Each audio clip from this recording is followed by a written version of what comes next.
Hi, I am Krishna Vamsi. Today we will discuss about answer writing mistakes. నేను చెప్తున్నాను 99% మనకి answer writing improvement అవ్వాలంటే నేను చెప్పే జస్ట్ ఈ 10 ఉంటాయి. 10 మిస్టేక్స్ చెప్తాను.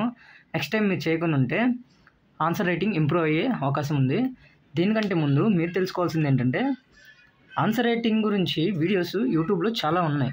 అసలు ఆన్సర్ రైటింగ్ గురించి యూట్యూబ్ వీడియోస్ చాలా ఉన్నాయి, ఎలా రాయాలి ఏంటి అనేది. సో నేను వాళ్ళు ఎక్కడ కూడా ఆన్సర్ రైటింగ్ ఏమీ రాయకూడదు అనేది లైట్గా, అంటే ఎక్కడ అంత క్లియర్గా చెప్పుండ్రు. ఒకవేళ చెప్పినా అంత క్లియర్గా లేవు. నా వంతు నేను ట్రై చేసి మీకు ఆన్సర్ రైటింగ్ స్ట్రాటజీ అంటే ఆన్సర్ రైటింగ్ మిస్టేక్స్ ఇవి చేయకుండా ఉంటే మ్యాక్సిమం మనకి ఒక క్లారిటీ వస్తుంది. సో నేను చెప్తున్నాను, ఓన్లీ 1% మాత్రమే ఈ మిస్టేక్స్ చేయకుండా ఉంటారు. 99% మాత్రం ఖచ్చితంగా చేస్తారు. సో ఈ 99% చేయకుండా ఉండాలంటే ఈ 1% వాళ్ళు చేయనివి ఏంటో తెలుసుకోవాలి. సో మీకు బేసిక్గా ఒక ఆన్సర్ రైటింగ్ గురించి జస్ట్ నార్మల్గా చెప్తున్నాను. ఆన్సర్ రైటింగ్ గురించి తెలిసే ఉంటే ఓకే. ఫస్ట్ మనకి ఒక పేపర్ ఇలా ఉందనుకోండి. ఆన్సర్ రైటింగ్లో ఫస్ట్ ఇంట్రడక్షన్ రాయమంటారు, తర్వాత బాడీ రాయమంటారు, తర్వాత కన్క్లూజన్ రాయమంటారు. ఇవే సింపుల్. ఇక్కడ బాడీలో రకరకాల డివిజన్స్ ఉంటాయి. తర్వాత అంటే పాయింట్స్ ఎన్ని రాయాలని ఉంటాయి. తర్వాత కన్క్లూజన్లో ఏ రకమైన కన్క్లూజన్ రాయాలి ఉంటుంది. ఇంట్రడక్షన్లో ఏ రకమైన ఇంట్రడక్షన్ రాయాలి ఉంటుంది. ఫర్ ఎగ్జాంపుల్ ఇది ఇంట్రడక్షన్ అనుకోండి. ఇంట్రడక్షన్ డేటా బెట్ రాయాలా, అంటే కమిటీ రిపోర్ట్స్ రాయాలా, లేదంటే కమిటీ రిపోర్ట్ డెఫినేషన్ రాయాలా, లేదంటే డేటా రిపోర్ట్స్ రాయాలా, ఇంకేదైనా రాయాలా. కన్క్లూజన్లో వే ఫార్వర్డ్ ఇవ్వాలా, లేదంటే ఎంటైర్ దీనంతా ఇక్కడ రాసిన డేటా అంతా ఇక్కడ సమ్మరైజ్ చేయాలా అనేది బేసిక్గా ఒక ఐడియా ఉంటే చాలు. నేను ఎక్కువ చెప్పట్లేదు దీని గురించి. మీకు ఐడియా ఉంటే ఓకే. మీరు యూట్యూబ్లో చాలా ఉంటాయి, అవి చూడండి. మిస్టేక్స్ మాత్రం చాలా తక్కువగా చెప్పి ఉంటారనమాట. సో అందుకోసం వీడియో చేస్తున్నాను. సో వీడియోని పూర్తి వరకు చూడండి ప్లీజ్. దయచేసి హైప్ చేయండి. హైప్ చేసి చాలామందికి వెళ్తుంటుంది. నాకు మీరు చేసే చిన్న హెల్ప్ ఇది. Okay, thank you. నాకు సపోర్ట్ చేస్తున్నందుకు ప్రతి ఒక్కరికి. నేను ఇలా ఏదో ఒకటి ఉపయోగపడేదే చేస్తుంటాను. ఏ పనికిరాలని కాకుండా పనికొచ్చేవి చేస్తుంటాను. ఓకే, సో సపోర్ట్ చేయండి కొంచెం. నాకు ఫైనాన్షియల్గా హెల్ప్ అవుతుంది. యూట్యూబ్ నుంచి ఎంతో కొంత హెల్ప్ అవుతుంది. ఒకవేళ యాడ్స్ వస్తే మధ్యలో కూడా, యాడ్స్ ఏమైనా వస్తే మధ్యలో కూడా చూడండి, రెవెన్యూగా నాకు ఉపయోగపడుతుంది. ఓకే, ప్రస్తుతానికైతే మీరు ఎవరైతే అడుగుతున్నారో నీకు మనీ వస్తుందంటే నాకు 1 రూపీ కూడా రాలేదు. సో ప్రాసెస్ కూడా అవ్వలేదు అనమాట. ఏంటో నాకు కూడా అర్థం కాల. సో ప్లీజ్ కొంచెం సపోర్ట్ చేయండి. ఓకే, మ్యాటర్లోకి వెళ్తే జనరల్గా చేసే మిస్టేక్స్ చూద్దాము. జనరల్గా జరిగే మిస్టేక్స్ ఏంటంటే, క్వశ్చన్ క్లియర్గా అర్థం చేసుకోకపోవటం. అంటే అక్కడ క్లియర్గా అంటే అక్కడ డిస్కస్ అనే ఒక టైల్ వర్డ్ ఉంటుంది. డిస్కస్ అనే వర్డ్ ఉంటుంది. ఓకే, తర్వాత క్రిటికల్లీ అనలైజ్ అని ఉంటుంది. తర్వాత ఎగ్జామైన్ అని ఉంటుంది. సో ఇలా రకరకాలుగా మనకి క్వశ్చన్ అర్థం చేసుకోకపోవటం ఉంటుంది. ఓకేనా. ఒకవేళ క్వశ్చన్ అర్థం చేసుకోకుండా కూడా మిస్టేక్స్ చేసేవి ఉంటాయి. అవేంటో చెప్తాను చూడండి. జనరల్గా క్వశ్చన్ అర్థం చేసుకుంటారు, బాగానే ఉంది, కానీ స్ట్రక్చర్ సరిగ్గా చేయరనమాట. అంటే ప్రాపర్గా కన్క్లూజన్స్ ఇవ్వరు, ఇంట్రడక్షన్స్ ఇవ్వరు. ఓకేనా. ప్రాపర్ కన్క్లూజన్స్ ఇవ్వరు, ఇంట్రడక్షన్ ఇవ్వరు. అంటే ఏం చేస్తారంటే స్టార్టింగ్లో ఇంట్రడక్షన్ ఏం రాస్తారంటే ఏదో రాసేస్తారు. ఓకే, కన్క్లూజన్ కూడా ఏదో రాస్తారు. బాడీకి ఇక్కడ సంబంధం ఉండదన్నమాట. ఇది ఒక రకమైన మిస్టేక్. ఇప్పుడు అంతా బాగానే రాస్తాడు, కన్క్లూజన్ కూడా బాగానే రాస్తాడు, ఇంట్రడక్షన్ కూడా బాగానే రాస్తాడు అని మైండ్లో పెట్టుకుంటాడు అనమాట రాయాలని. బట్ ఇక్కడ వచ్చేసరికి ఏం జరుగుతుందంటే, ఇక్కడ ఇంట్రడక్షన్ పార్ట్లో బాగానే రాస్తాడు, బాడీ పార్ట్ కూడా ఒక క్లియర్ స్ట్రక్చర్ ఉండదన్నమాట. మనకేమైందంటే కన్క్లూజన్ మిస్ అయిపోద్ది, ఎక్కడ రాయాలో తెలియదు. ఇక్కడ పేజీ చివర బోర్డర్లో రాసేస్తారనమాట, అది మిస్టేక్ అయిపోద్ది. సో పెనాల్టీ వేస్తారనమాట యూపీఎస్సీ బోర్డు. ఓకేనా. యూ షుడ్ నాట్ రైట్ అనమాట ఇన్ ద బోర్డర్స్. ఓకే, ఈ రకమైన అంత బాగానే చేసినా కానీ మనకి కన్క్లూజన్కి స్పేస్ సరిపోదు అనమాట. సరే, ఎంత కన్క్లూజన్ కూడా ఇప్పుడు దాన్ని కూడా అడ్జస్ట్ చేసుకుంటాడు. ఇప్పుడు మొత్తం బాగానే రాస్తాడు. ఇంట్రడక్షన్ రాస్తాడు, బాడీ రాస్తాడు, కన్క్లూజన్ అంతా బాగానే రాస్తాడు, స్ట్రక్చర్ బాగానే ఉంటుంది. సో ఇక్కడ ప్రాపర్ ఏంటంటే ఈ ఇంట్రడక్షన్లో సరైన కోట్స్, సరైన డేటా రిపోర్ట్స్ ఇవ్వడం అనమాట. అంటే జనరల్గా ఏం చేస్తారంటే ఒక క్లారిటీ పర్పస్ ఉండదు అనమాట ఈ ఇంట్రడక్షన్ అనేది. అంటే ఇర్రెలవెంట్గా ఉంటుంది బాడీకి. ఇదే బాడీ ఇర్రెలవెంట్ కన్క్లూజన్ ఉంటుంది అనమాట. ఇది ఒక మిస్టేక్, జనరల్గా జరిగే మిస్టేక్ ఇది. సో ఇంకో మిస్టేక్ ఏంటంటే క్వాలిటీ ఆన్సర్ రాయాలనుకోవటం అనమాట.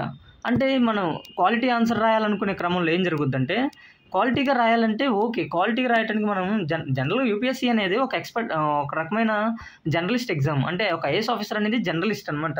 అంటే జనరల్ పర్స్పెక్టివ్స్ ఎక్కువుంటాయి. రాదర్ దెన్ స్పెషలిస్ట్ పర్స్పెక్టివ్స్ అనమాట. అంటే స్పెషల్‌గా క్వాలిటీస్ ఏముండవు. జస్ట్ జనరల్‌గా ప్రతి దాని మీద ఒక ఐడియా ఉంటది. సో, మనకి ఈ పర్ఫెక్షన్ అనే పేరుతో మనం జనరల్‌గా మిస్టేక్స్ బోలెడన్ని చేస్తుంటాయనమాట. అంటే ఏం చేస్తామంటే పర్ఫెక్షన్ పేరుతో ఇంట్రడక్షన్ రాస్తాము. బాడీ ఏముండదు. కన్క్లూజన్ ఏముండదు.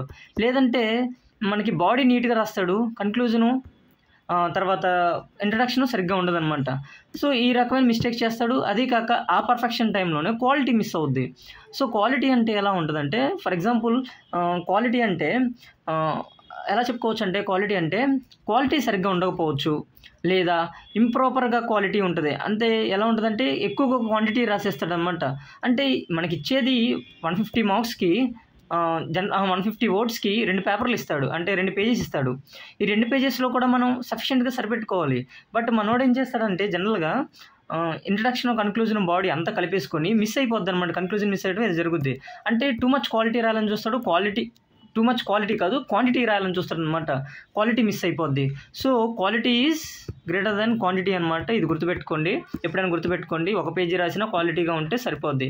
బట్ బ్యాలెన్స్డ్ కూడా ఉండాలి. క్వాంటిటీ అండ్ క్వాలిటీ బ్యాలెన్స్డ్‌గా ఉండాలి. But most of the time we should prioritise quality over quantity. So, remember this mistake also. And another one is time management. Time management ఏంటంటే తెలుసుకోవాలి. So, మనకి 20 questions almost 3 అవర్స్‌లో రాయాలి. Almost కాదు, complete within 3 అవర్స్‌లో రాయాలి. అంటే సమ్‌టైమ్స్ మన క్వెషన్‌కి వచ్చేసరికి 7.5 మినిట్స్ ఉంటది. తర్వాత ఇంకో క్వెషన్‌కి వచ్చేసరికి 11 మినిట్స్, 12 మినిట్స్ ఉంటాయి. ఈ రెండిటి మధ్య ఉంటాయి. సో, మనం ఆ టైమ్ స్పేర్‌లో కంప్లీట్ చేయాలి. సో, ఇప్పుడు నేను చేసిన ఈ పీడీఎఫ్ జనరల్‌గా ఈ పీడీఎఫ్‌లో చెక్ చేద్దాము. నేను చెప్పినవి ఒకసారి చూద్దాము. So, okay. నెక్స్ట్ చూడండి. ఇక్కడ చూడండి. ఫస్ట్ మిస్టేక్ ఏంటంటే not reading the question. Okay. Question సరిగ్గా రీడింగ్ చేయకపోవడం క్వెషన్‌ని మీకు చెప్పినట్టు. సో, డైరెక్టివ్స్ ఉంటాయి. దానికి సొల్యూషన్ అనేది ఈ పీడీఎఫ్ అనేది నేను టెలిగ్రామ్ ఛానల్‌లో పెడతాను. నా టెలిగ్రామ్ ఐడీ అనేది ఛానల్ డిస్క్రిప్షన్‌లో ఉంటది. ఎళ్లి చూడండి. టెలిగ్రామ్ ఛానల్‌లో పెడతాను. సో, మీకు అప్పుడు క్లారిటీ ఉంటది. ఆల్మోస్ట్ నేను చెప్పినవి ఉంటాయి. ఓకే. నెక్స్ట్ చూడండి. ల్యాక్ ఆఫ్ ఆన్సర్ స్ట్రక్చర్డ్‌గా ఉండదు. జనరల్‌గా ఒక క్లియర్ ఇంట్రడక్షన్ ఉండదు. బాడీ కన్క్లూజన్ ఉండదు. సో, నేను చెప్పింది రిలవెంట్ కంటెంట్ ఉండదు. So, data, facts, reports, examples డైరెక్ట్‌గా బాడీ అంటే ఆన్సర్‌కి ఆ డిమాండ్ ఆఫ్ ది క్వెషన్‌కి సూట్ అవ్వనమాట. Missing introduction. సమ్‌టైమ్స్ కొంతమంది ఇంట్రడక్షన్స్ రాయరు. సో, వాళ్ళ కోసం ఇది. సో, ఈ పాయింట్ జనరల్‌గా మిస్టేక్ చేస్తారు. Neglecting the presentation and handwriting ఇలాగ నాలాగే రాసేస్తానమాట. ఇలాగ సమ్‌టైమ్స్ ఏదేదో ఇలా రాసేస్తారనమాట. ఏమర్థమైతే ఎవడికి అర్థం కాదనమాట. సో, ఈ మిస్టేక్ అవాయిడ్ చేయాల్సి ఉంటది. Next over generalisation and lack of specificity. మన జనరల్‌గా జార్గన్స్ ఎక్కువ ఉంటాయి. సో, ఇది ఒకసారి చదవండి. ఇక్కడ మిస్టేక్స్ ఉంటాయి. చదవండి ఇవి. So, ignoring multi dimensional approach. జనరల్‌గా మనకి టాపిక్ వెళ్ళేసరికి డిఫరెంట్ పర్స్పెక్టివ్స్‌లోకి వెళ్ళాలి. జనరల్‌గా అది యాస్పిరెంట్స్ మన లాంటోళ్ళు మిస్టేక్ చేస్తుంటారనమాట. సో, అర్థం చేసుకోండి. Next excessive length, substance being too brief. అంటే ఎక్కువగా వెర్బోస్. అంటే ఫర్ ఎగ్జాంపుల్ ఇప్పుడు Competition Commission of India CIC అంటే అలా కాదు. ఇలా చెప్పుకోవచ్చు. లేదంటే ఎలా చెప్పుకోవచ్చు, National Commission for STs. Okay. జనరల్‌గా మనం నేషనల్ కమిషన్ ఫర్ ఎస్సీస్ అండ్ ఎస్టీస్ కదా, ఎస్టీస్ అనుకుందాము. ఇక్కడ జరిగేది ఏంటంటే ప్రతి చోట కూడా దీని అబ్రివేషన్ రాసేస్తాడు. అది వెర్బోస్ అయిపోద్ది అనమాట. వెర్బోస్ అంటే అదే రాసిందే మళ్ళీ రాస్తాడనమాట ఏదో పాయింట్లో. సో, అదొక మిస్టేకు. Poor language. కొంచెం గ్రామటికల్‌గా ఎర్రర్స్ ఉండొచ్చు. బట్ టూ మచ్ ఉండకూడదు. కాంప్లెక్స్ రాయకూడదు అనమాట ఆన్సర్ని.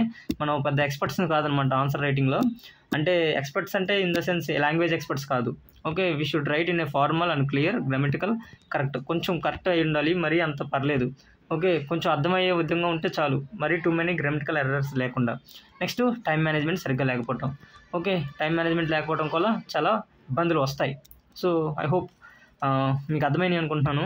సో, ఈ ఛానల్ సంబంధించి ఐడి కావాలంటే ఈ పీడిఎఫ్ పెడతాను. మీకు ఈజీగా ఉంటుంది. ఒక దగ్గర రాసుకోండి. నేనేం చేసామంటే నా దగ్గర ఇప్పటికీ ఉంటుంది. నేను ఆ మిస్టేక్స్ ఇప్పటికీ రాసుకుంటాను. నా దగ్గర ఆన్సర్ రైటింగ్ మిస్టేక్స్ నా ఎదురుగా నా ఎదురుగా పేపర్లో రాసుకొని పెట్టుకుంటాను మిస్టేక్స్. ఎప్పుడైనా నేను ఇలా ఖాళీగా ఉన్న టైంలో ఒకసారి ఆ మిస్టేక్స్ చదువుతా. అదే టైంలో నా ఎదురుగా అది ఉంటుంది కాబట్టి నేను ఆన్సర్ రైటింగ్ రాస్తున్నప్పుడు ఇలా ఆన్సర్ రైటింగ్ రాస్తున్నప్పుడు టైం మేనేజ్ పెట్టుకొని సడన్గా ఏదైనా గుర్తురానప్పుడు వెంటనే దాన్ని చూస్తాను అనమాట. ఆ ఎదురుగా ఉన్న బోర్డుని చూస్తాను, నేను రాసుకున్నది నా ఎదురుగా, నా టేబుల్ ఎదురుగా. సో దెన్ ఇలా రాయకూడదు అనేది మళ్ళీ ఒకసారి రిమైండర్ చేసుకుంటాను అనమాట. సో ఈ రకమైన హెల్ప్ అవుతుంటుంది. ఒక దగ్గర రాసి పెట్టుకోండి ఇవన్నీ. So thank you so much for watching. మీకు ఏమైనా డౌట్స్ ఉంటే కామెంట్ సెక్షన్లో అడగండి.